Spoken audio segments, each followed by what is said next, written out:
70 থেকে স্ল্যাবটা বাড়িয়ে 85,000 করে দিলাম।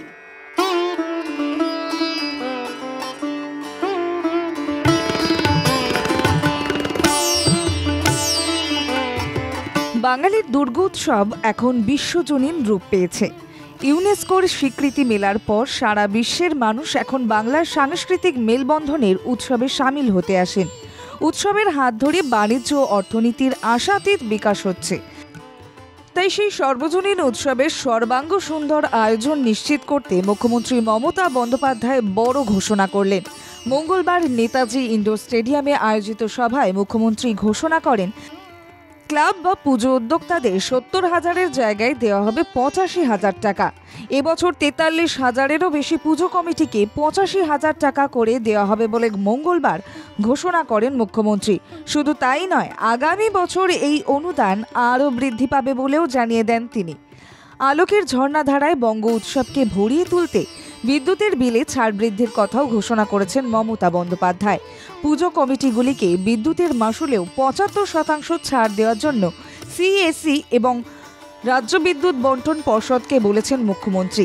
গত বছর বিদ্যুতের মাশুলে 66% ছাড় দেওয়ার অনুরোধ জানিয়েছিলেন মমতা বন্দ্যোপাধ্যায়।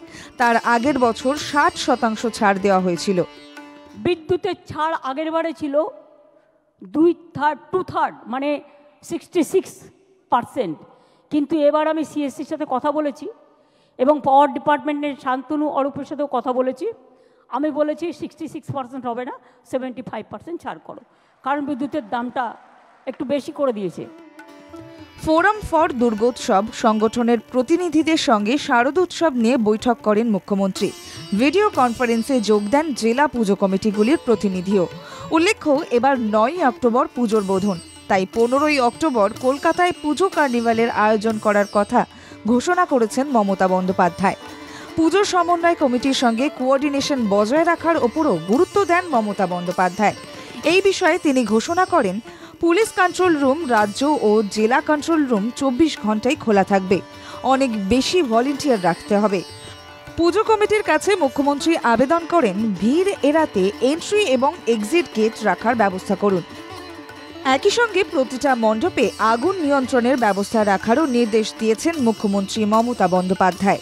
একই সঙ্গে তার স্পষ্ট নির্দেশিকা, মণ্ডপগুলিতে জনস্বাস্থ্য জনকল্যাণমূলক করতে হবে।